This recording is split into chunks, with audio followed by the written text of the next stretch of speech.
morning and welcome to another edition of Breaking Politics.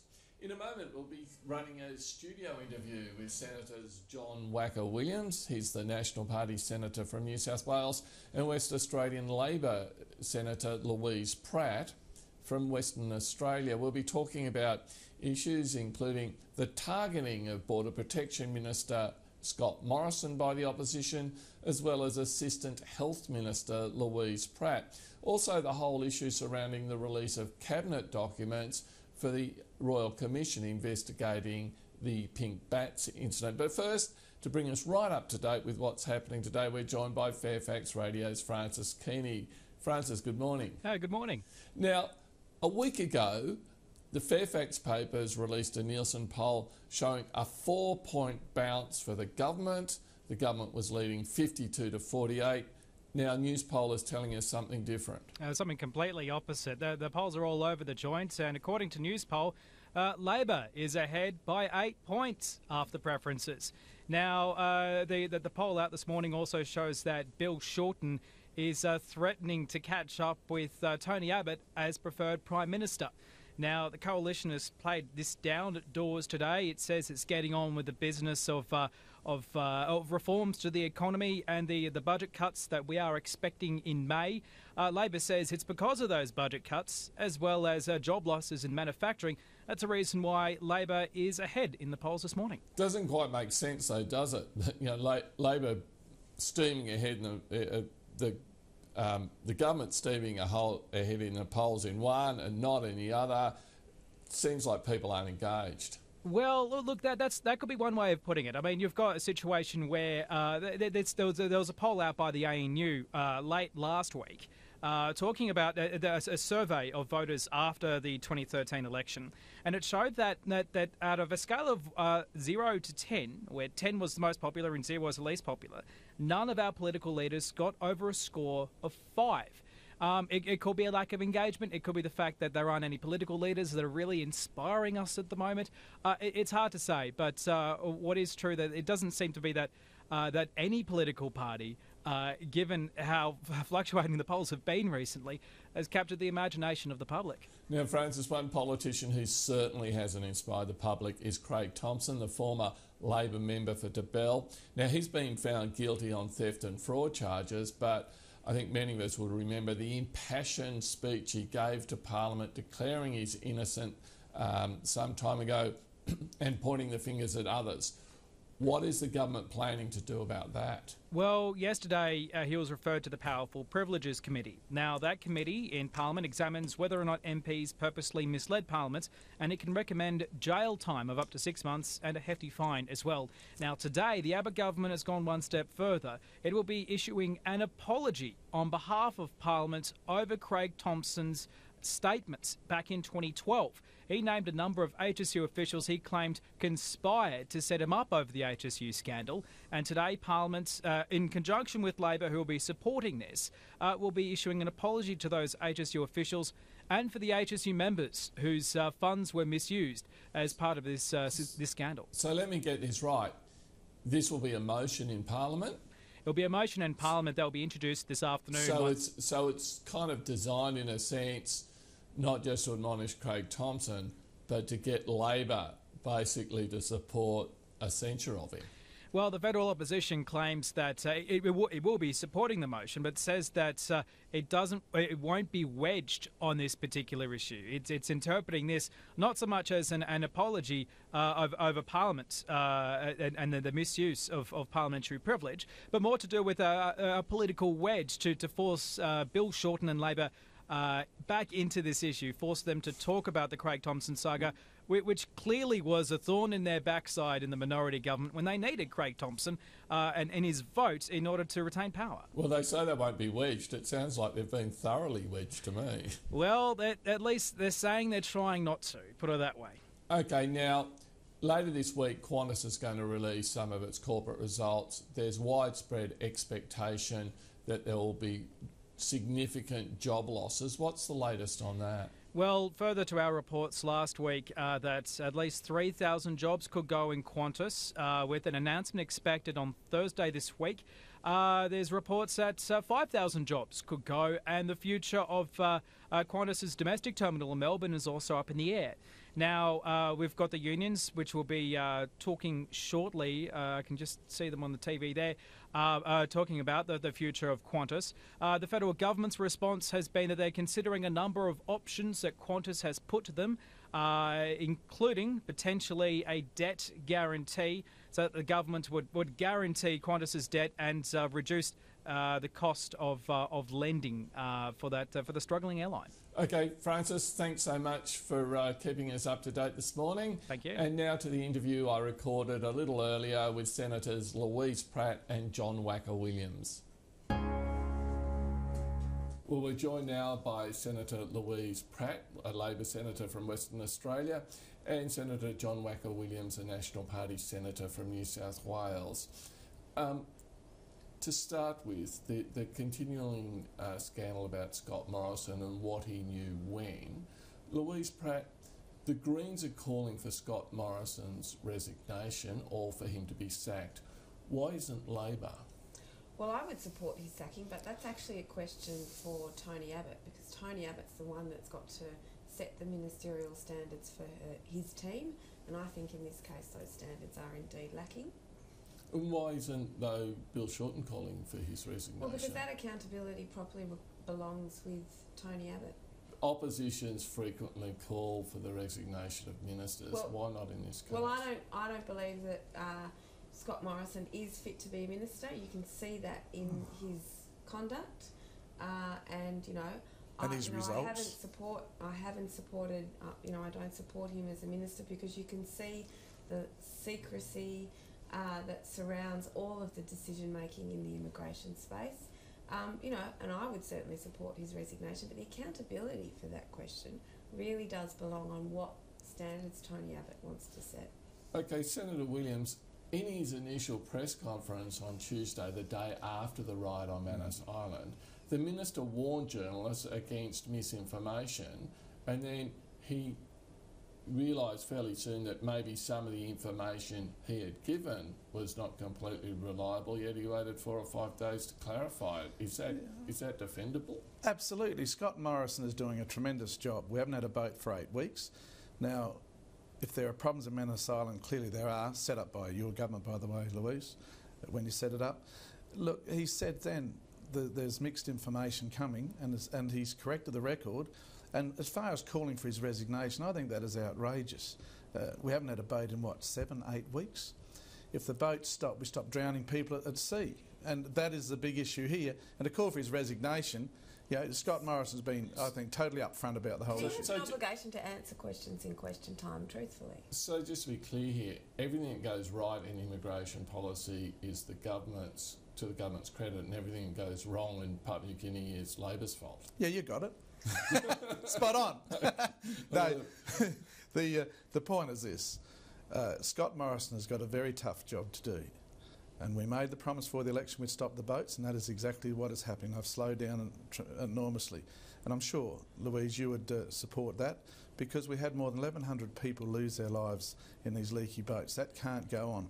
What has happened in Manus Island, as far as the death of the young man, that will come out in a police investigation. We'll know more in the future. But clearly, Scott Morrison has admitted he got mixed information, and he's set the record straight. Nothing wrong with that. All right, well, how can the government justify having a Royal Commission into the insulation scheme where people are fairly aware of what the end result of that was, and not have a Royal Commission saying to Manus Island? Yeah, we've got an investigation into Manus Island, and we'll get more details. Well, the police are carrying it out. What do you think? Scott Morrison's looking over the shoulder of the police as they carry out the investigation. Of course it's independent. And the point is this. 4 men lost their lives, hundreds of houses burnt down. Now, what we're going to do is get all the facts and the truth out about this so it doesn't happen again. You learn from your mistakes in the past, and one of your crazy policies was this pink bat scheme that cost $2.5 billion to roll out the pink bats, another $1 billion to take them back out. Give us a break. Morrison has lost control of the situation on Manus Island. We're talking about bats. Yeah, now, are you completely comfortable, though, with these orders to release cabinet documents, possibly to get former prime ministers, cabinet ministers, from a very recent period of time, to appear before this Royal Commission? Well, the message I'm getting is that there'll be, if the Commissioner calls for those documents, they could be heard in camera or confidential to get the transparency, to get all information out there, and I don't see a problem with that at all. We've got to find out the problems with that whole rollout of the pink bat scheme and see that government in the future does not make the same mistakes again. We've got to learn from that bad decision, that bad policy that this lot ran out. Well, why should Cabinet documents, Cabinet ministers be sacrosanct? Well, because we need a robust decision-making process for Cabinet. If Cabinet colleagues can't trust each other, and what they say to each other will be held in confidence, and held in confidence, for a long time until they're released according to the usual archival process, then Cabinet ministers can't be free and frank in those discussions. So it does set a terrible precedent, I think, to be breaking that Cabinet confidentiality. What's more, in estimates yesterday, Senator Brandis had previously said no, they hadn't released any documents, only to find that they had been released. What's actually going on here? Is there a secret agenda? I don't know. Bring out the truth. Nothing wrong with that. Okay, bring out the truth. Should we bring the truth out about Fiona Nash, or is that issue at an end, Senator Williams? I think it's at an end, and let me say this about Senator Fiona Nash. I've known Fiona for probably almost 20 years. She commands tremendous respect in the National Party. She's an honest, decent lady. Whether she's had wrong information handed to her, I don't know. But she went back to the chamber, she corrected her error, and it's all over Red Rover. And Mr Furnivall has resigned. But to continue to pick on Fiona is simply political point scoring or attempting to do that by the Labor Party. She's a very decent, honest woman, and she's passionate about regional Australia, and she will do a good job in that Assistant Minister's position in health as time goes on. But how can voters be sure that the Healthy Eating website was taken down for genuine reasons, not because of the influence of her former Chief of Staff? Senator Nash said that they'd be waiting for a cost-benefit analysis, and that's why it was taken down. She's made that perfectly clear. Louise, Pratt? Serious questions remain over the integrity and judgment of Fiona Nash. Clearly, a website was taken down which was about promoting healthy eating. Why was it taken down? Well, clearly she had a Chief of Staff who had a relationship with the fast food industry, and that is clearly a very strong breach of, it's a very, very strong conflict of interest to have something like that happen, and it hasn't been adequately explained. The decision was made under what advice? Under advice that came clearly that cannot be ruled as having been pure and done with integrity. Okay, well, Alastair Furnivall has resigned. What does Senator Nash have to do? Well, Senator Nash, I would have personally liked to have seen Senator Nash step down from that position. Why? You want all our front bench gone. Ultimately, it's Senator Nash that has to be responsible for the conduct of the people in her office and who she takes advice from, and the transparency of that. Okay, just a final issue. The ACT government, I believe, is passing legislation to outlaw a number of farming practices, battery hens, sow stalls for pork. Senator Williams, you're a National Party senator, farmer. Former pig farmer. Former pig farmer. I know farrowing crates and dry sow stalls very well. This is crazy. Now, when a sow farrows, she may have 10 young'uns. After 4, they get very stirred up. They might have 4 young ones born, then they walk around, then they lay on them and they kill them.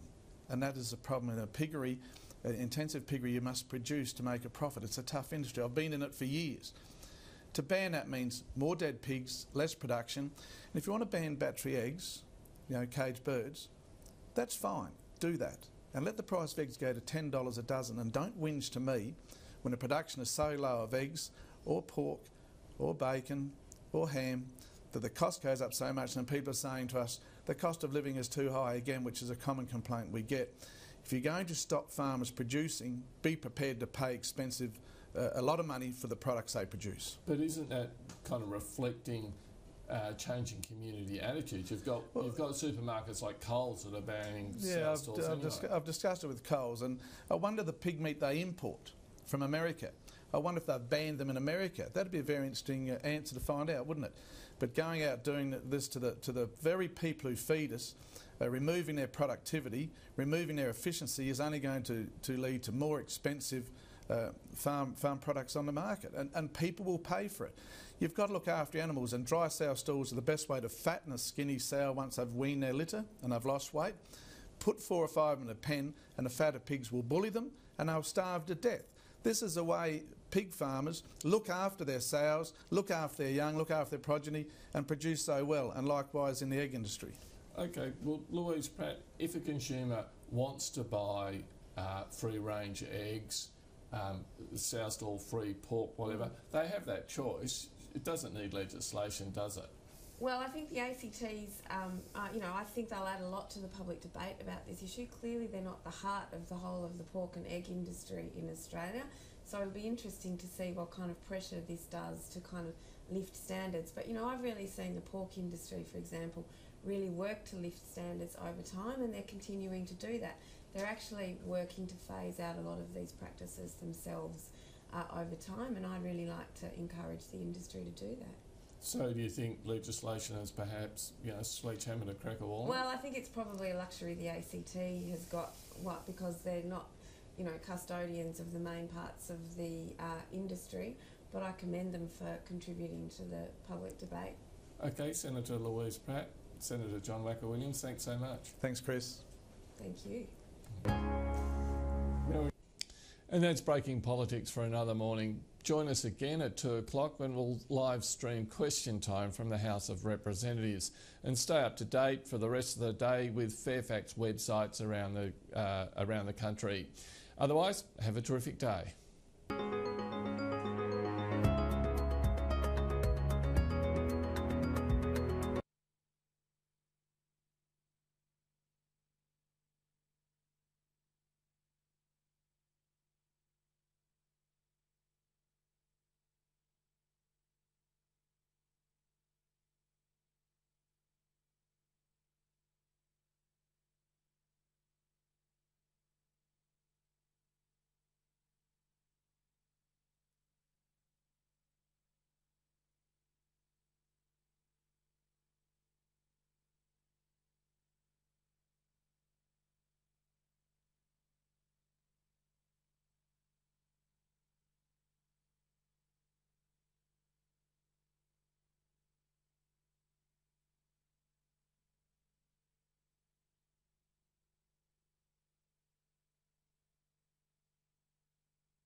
Committee, aren't you aware of that? Of course I'm aware of it.